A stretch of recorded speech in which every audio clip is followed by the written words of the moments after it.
insya Allah minggu ini jadwal saya untuk kegiatan pertama. Baik Pak Bayi, rancangan ini bisa mulai dilaksanakan. Mohon diperhatikan untuk setiap tahapannya supaya memperhatikan protokol kesehatan. Kurang lebih ini tentang media permainan matematika untuk kelas 4. Jadi permainannya seperti monopoli matematika seperti ini. Sepertinya ini sudah menarik Mas Bayu, media monopoli matematika. Tapi mungkin nanti selanjutnya itu bisa diterapkan untuk kelas-kelas lainnya supaya lebih banyak variasinya. Oh gitu. Jadi diterapkan di kelas 3, di kelas 5 seperti itu. Iya, begitu. Terima kasih Bu.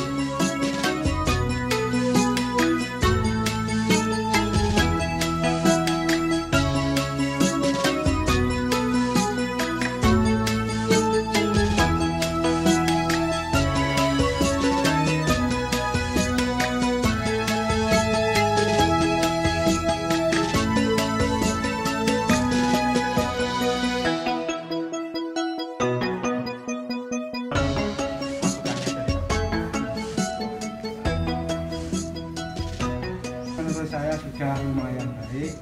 Mungkin bisa ditambahkan gambar-gambar wisata di Indonesia untuk mengenalkan wawasan nasionalisme pada anak-anak.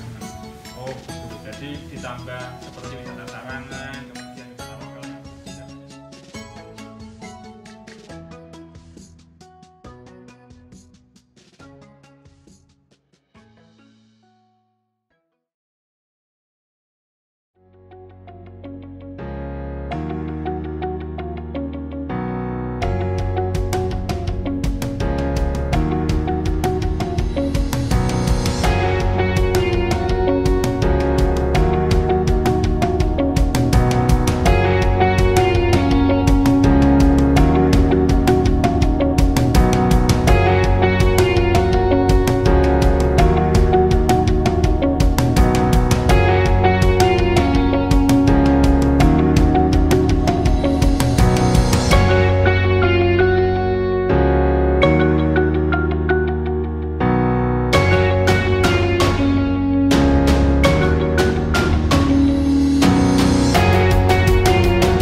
Oke, saya akan memberikan soal pretest terdiri dari 10 soal pilihan ganda semua.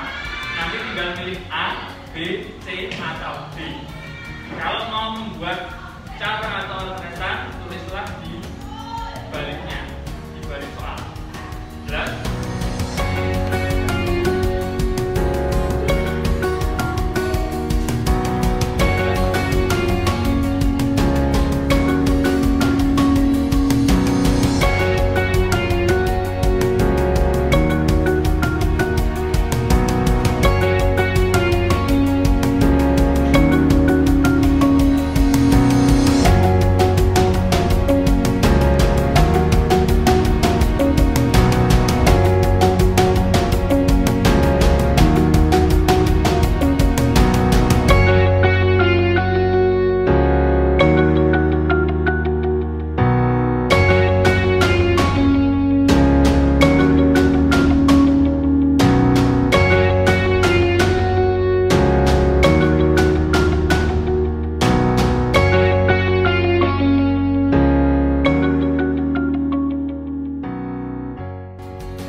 Ini ada 10 nomor seperti tidak kemarin. Nanti akan saya berikan satu anak mendapatkan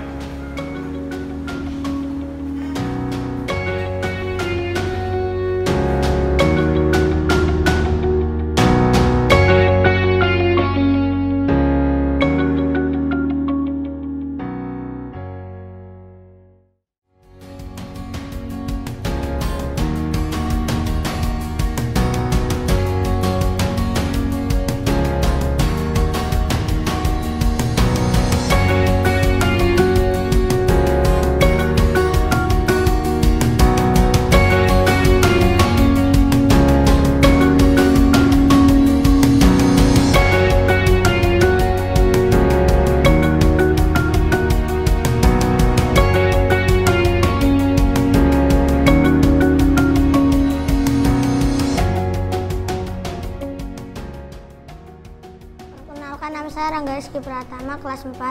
Saya senang main monopoli matematika karena bisa bermain sambil belajar. Pak Jaimun, saya mau menyampaikan laporan capaian hasil aktualisasi ketika kemarin pelaksanaan GSD teman-teman 2. Jadi ini secara keseluruhan dapat saya simpulkan kemarin peningkatan hasil belajar siswa kelas 4 mengenai materi pecahan itu cukup berubah, jadi sekitar 36%. Ini dimainkan secara berkelompok, kemudian ini ada pelengkapnya, jadi ada kartu. Baik Pak Bayu, ini sepertinya sudah cukup lengkap dan hasil dari penggunaan media juga ada peningkatan. Berikutnya untuk penulisan laporan lebih lengkap, silakan ikuti arahan dari KUT.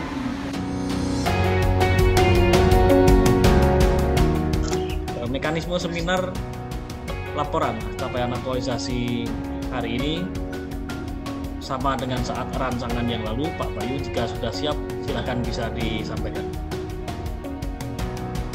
Assalamualaikum warahmatullahi wabarakatuh.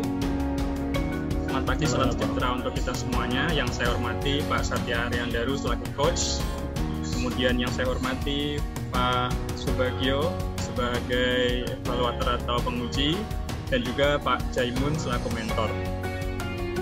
Perkenankan saya Bayu Wicaksono, peserta pelatihan dasar CPNS PPSDM Regional Yogyakarta tahun 2021 angkatan 73 dari kelompok 3 nomor 3 menyampaikan laporan aktualisasi. Saya mengambil judul penggunaan media Smart Monomatic untuk meningkatkan hasil belajar matematika siswa kelas 4 SD Negeri Temanggungan 2. Kemudian saya flashback kembali ke identifikasi isu kemarin yang saya ambil. Jadi ada 4 isu yang berhasil saya temukan, dan saya pada ujungnya menentukan sebuah isu, yaitu rendahnya hasil belajar siswa pada pelajaran matematika siswa kelas 4. Smart Monomatic. Smart dalam bahasa Inggris artinya cerdas atau pintar. Monomatic adalah sebuah akronim yang berarti monopoli matematika.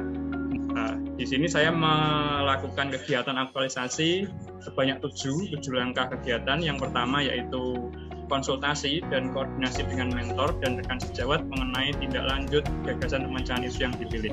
Sebagai bukti kegiatan berikut ada beberapa bukti. Yang sebelah kiri ini adalah notulen hasil konsultasi saya dengan mentor dan juga rekan sejawat.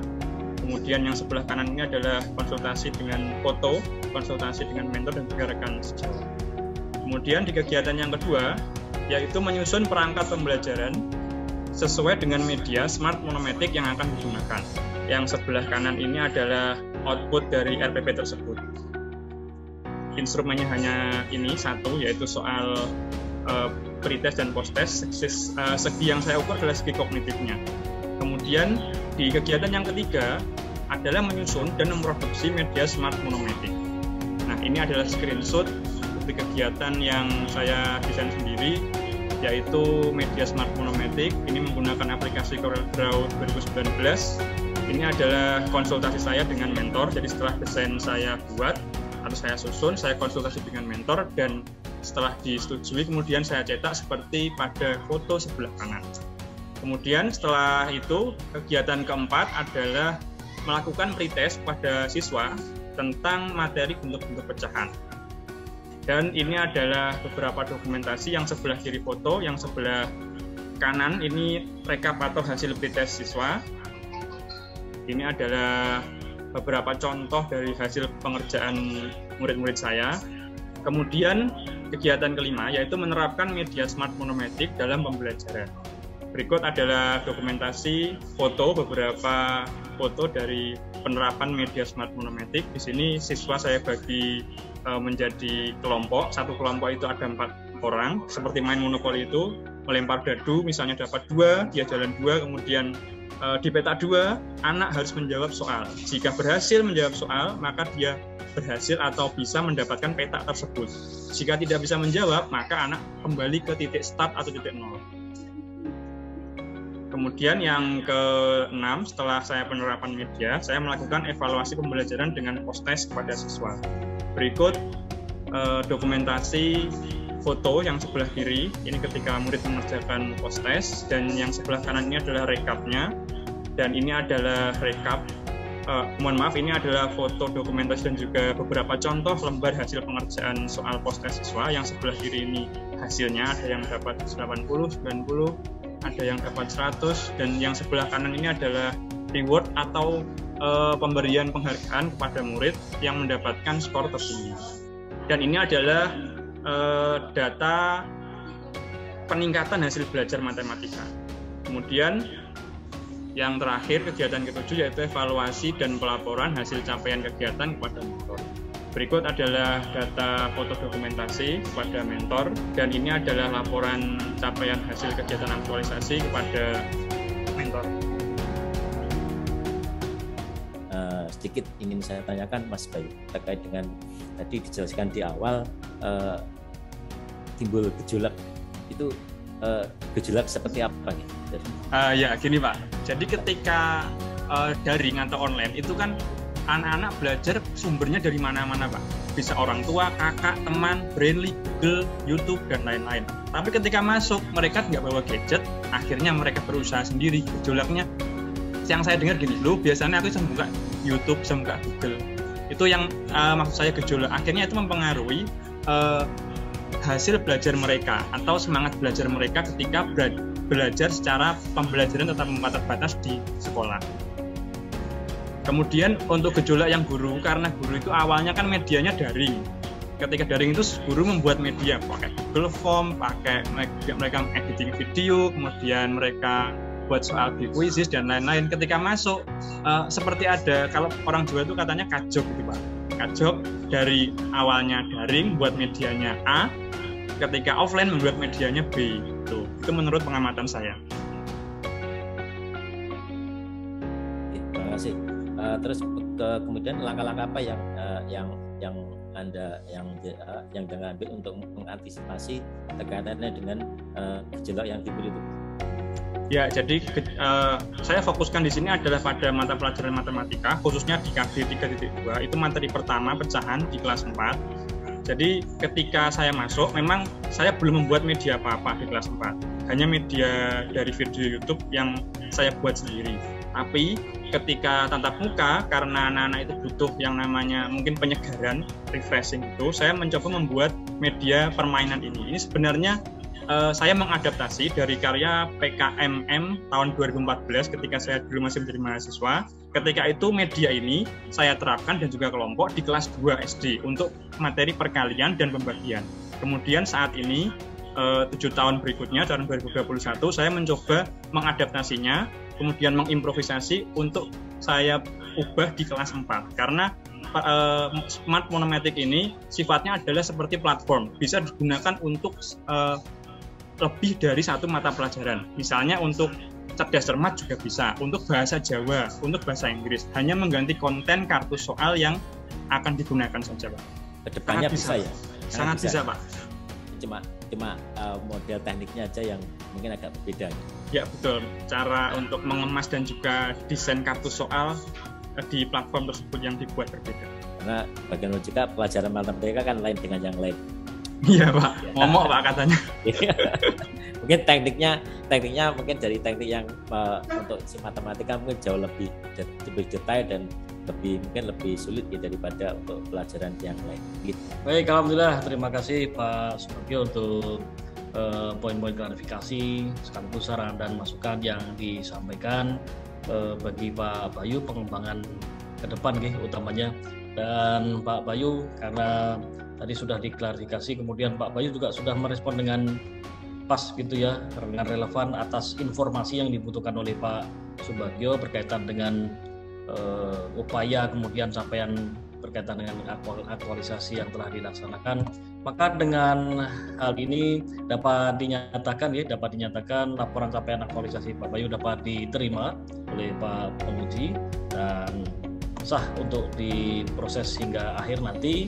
Selama sudah sampai tahap ini Pak Bayu, sampai tinggal menunggu proses-proses administrasi atau pemberkasan berikutnya yang dipandu oleh teman-teman panitia dari PPSD nanti.